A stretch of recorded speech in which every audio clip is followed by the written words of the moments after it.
கோவை மாவட்டம் மேட்டுப்பாளையத்திலிருந்து நீலகிரி மாவட்டத்துக்கு செல்வதற்காக கோத்தகிரி மற்றும் குன்னூர் ஆகிய 2 மலை வனச்சாலைகள் அமைந்துள்ளன.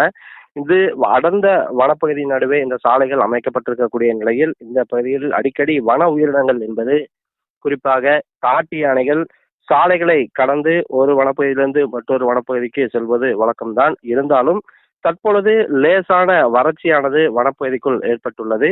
இதன் காரணமாக காட்டு யானை, காட்டு மாடு உள்ளிட்ட வன உயிரினங்கள் அவ்வப்போது சாலையோரம் வந்து அந்த சாலை ஓரங்களில் முளைத்திருக்கக்கூடிய புற்களை மேய்வதற்காக இந்த வன உயிரினங்களானது அவ்வப்போது சாலைகள் ஓரங்களில் நின்று கொண்டிருக்கக்கூடிய சூழலை பார்க்க முடிகிறது. அந்த வகையில் ஒற்றை காட்டு யானை ஒன்று மேட்டுப்பாளையம் குன்னூர் மலைப்பாதையில் மரப்பாலம் என்ற இடத்தில் சாலையோரத்தில் இருந்த புற்களை மேய்ந்து கொண்டு வெகு நேரமாக கிட்டத்தட்ட ஒரு அரை மணி நேரத்துக்கு மேலாக அந்த சாலை ஓரத்திலேயே நின்று கொண்டிருந்தது. அதுவும் அது ஒரு வளைவு பகுதி.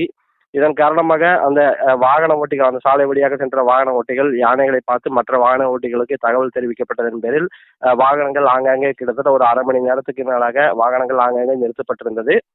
பெரிய அளவிலான வாகனங்கள் சென்றாலும் இருசக்கர வாகனங்கள் மற்றும் கார் போன்ற வாகனங்கள் தொடர்ச்சி செல்ல முடியவில்லை. ஏனெனில் யானை துரத்தி தாக்கு முயற்சிக்கும் என்ற எண்ணத்தில் வாகன ஓட்டிகள் ஆங்காங்கே வாகனங்களை நிறுத்தி சென்றனர். இதனையடுத்து அரை மணி நேரத்துக்கு மேலாக அந்த ஒற்றை காட்டு யானை மீண்டும் வனப்பகுதிக்குள் சென்ற பின்னரே மீண்டும் அந்த பகுதியாக போக்குவரத்தானது சீரானது.